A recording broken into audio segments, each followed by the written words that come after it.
Hello दोस्तों, आप सभी का मेरे यूट्यूब चैनल पर स्वागत है। तो हम सीटेट एग्ज़ाम के लिए चाइल्ड पेडागोजी से रिलेटेड प्रश्न लेकर आए हैं, जो काफ़ी इम्पोर्टेंट है, आपके एग्ज़ाम के पर्पज़ से बहुत ही इम्पोर्टेंट है।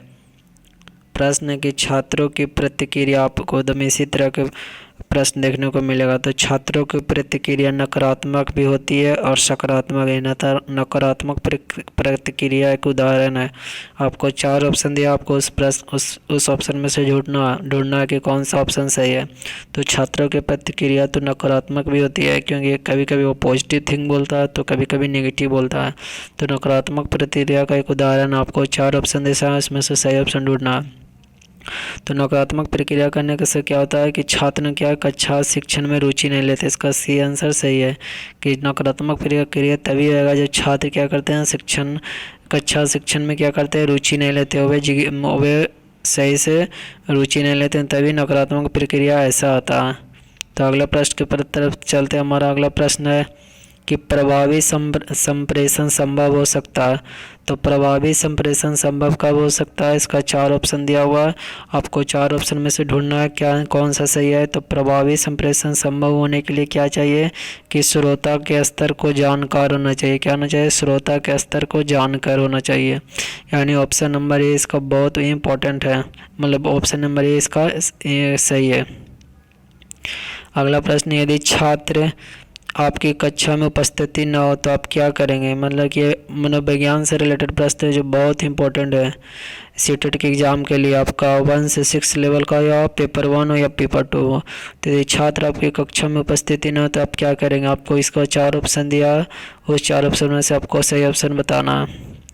तो यदि छात्र कक्षा में उपस्थित नहीं होंगे तो उनके लिए क्या करेंगे हम कि उनके कारणों का पता लगाकर उन्हें दूर करने की कोशिश करेंगे। यानी ऑप्शन नंबर सी, उसके पहले कारण का पता लगाएंगे कि क्या इस कारण बच्चा नहीं आया है, उपस्थित वाला नहीं आया। तो इसके कारणों को पहले ढूंढेंगे, उसके बाद पता करेंगे, पहले पता लगाएंगे, उसके बाद उसको दूर करने की कोशिश करेंगे।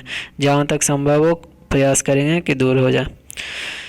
अगला प्रश्न है, शिक्षा के माध्यम से कल्याण होता है। तो शिक्षा के माध्यम से क्या कल्याण होता है, 4 ऑप्शन दिया हुआ है। शिक्षा के माध्यम से क्या होता है, तो समाज के सभी वर्गों का कल्याण होता है। किसका, समाज के सभी वर्गों का कल्याण होता है। यानी ऑप्शन नंबर ए बहुत इसका सही आंसर है।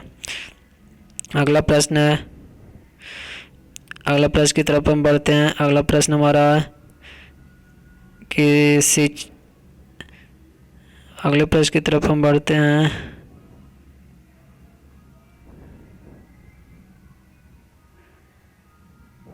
कि शिक्षक होने के नाते मैं अपनी कक्षा के उन विद्यार्थियों को पसंद करूंगा जो शिक्षक होने के नाते मैं अपनी कक्षा के उन विद्यार्थियों को पसंद करूंगा जो चार ऑप्शन दिया, आपको 4 ऑप्शन में से ढूंढना। तो आपको क्या करना है, तो इसका सेंस कक्षा में क्रियाशील हो, तभी ना कि सुंदर एवं आकर्षक। तो बस कक्षा में क्या हो, क्रियाशील हो। तो उस विद्यार्थियों को क्या करता है, शिक्षक पसंद करता है। सुंदर से यहाँ रिलेटेड कोई नहीं प्रश्न, यहाँ सुंदर से ताल्लुक नहीं है। अगला प्रश्न, एक अध्यापक का श्रेष्ठतम गुण है। तो अध्यापक का जो श्रेष्ठतम गुण क्या है, 4 ऑप्शन दिया हुआ है, इसको में से बताना है। यदि पता है तो कमेंट बॉक्स में बता सकते हैं। तो एक जो अध्यापक का सर्वश्रेष्ठ गुण क्या होता है, तो उसका अध्यापन के प्रति पूर्ण समर्पण। मतलब जो अध्यापन कार्य करा हुआ है उसमें क्या गया, पूर्ण समर्पण। उसी अध्यापक का यही सर्वश्रेष्ठ गुण है, जो होना बहुत जरूरी है। तो अगले प्रश्न है, छात्रों को पहले कोई समान नियम बतलाकर उसके बाद उस नियम के उदाहरण देकर नियम की पुष्टि करने की विधि को क्या बोलते हैं। मतलब छात्रों को पहले कोई समान नियम बताकर उसके बाद उस नियम के उदाहरण देकर नियम की पुष्टि करने को विधि क्या बोलते हैं। आपको 4 ऑप्शन दिया है, तो इसको बोलते हैं निगमन विधि। क्या बोलते हैं, निगमन विधि।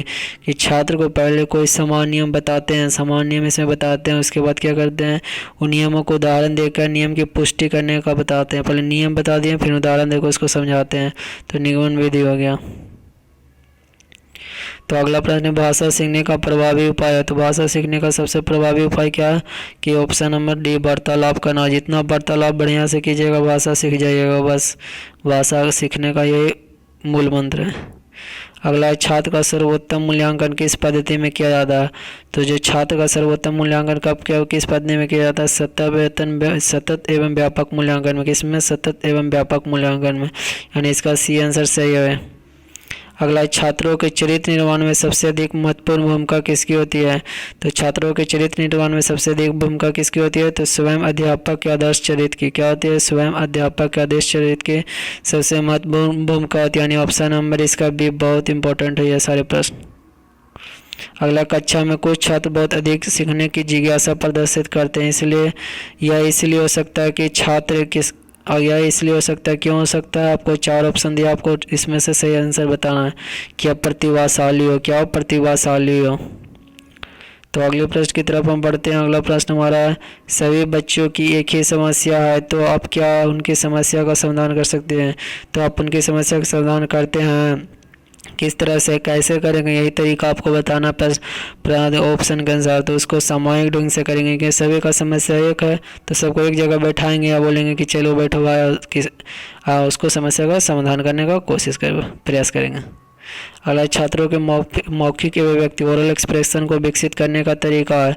तो जो ओरल एक्सप्रेशन को विकसित करने का क्या तरीका है? 4 ऑप्शन दिया है कि परिचर्चाओं का आयोजन करके, ठीक है, भाषण पे एक तख्ता का आयोजन करके ओरल एक्सप्रेशन, इससे भी हो सकता है, अंतराक्षरी का आयोजन करके। यानी चारों ऑप्शन जो ओरल एक्सप्रेशन को क्या कर सकता है? विकसित कर सकता है, उसमें सुधार कर सकता है, यानी इसका सही आंसर हुआ डी आंसर। अगला प्रश्न है हमारा कि विद्यालय में पर्यावरण शिक्षा एनवायरमेंटल एजुकेशन से आपका क्या अभिप्राय है?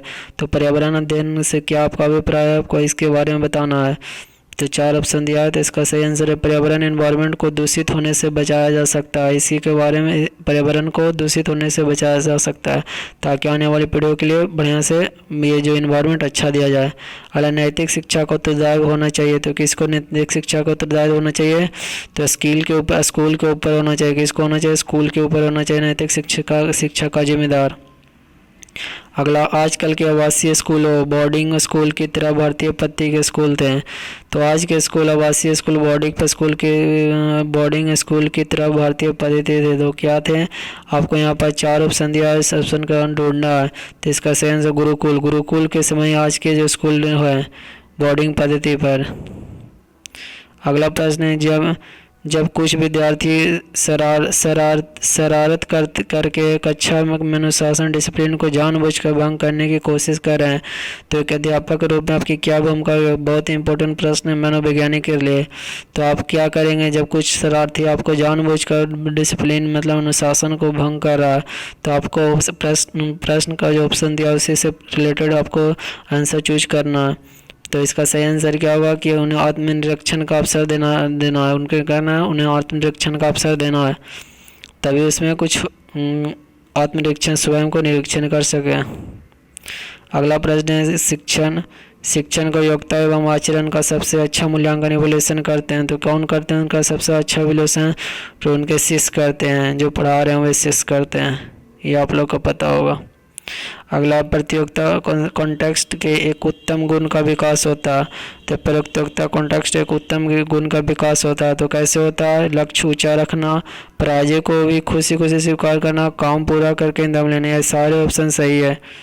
तो अगला प्रश्न हम देखते हैं। अगला हमारा प्रश्न है, अध्यापन प्रभावशाली हो सकता है यदि अध्यापक प्रभावशाली यदि अध्यापक के बारे में बताया, तो इसका सही आंसर क्या होगा? शिक्षण वहाँ से प्रारंभ करें जहाँ से विद्यार्थी पहले से जानते हो, तब अध्यापन कार्य में रुचि आएगी। तो ये था सीटेट से रिलेटेड प्रश्न। वीडियो अच्छा लगा तो चैनल को सब्सक्राइब करें। ये सारे इंपॉर्टेंट प्रश्न हैं जो आपके एग्जाम को में देखने को हर हाल में मिलेगा।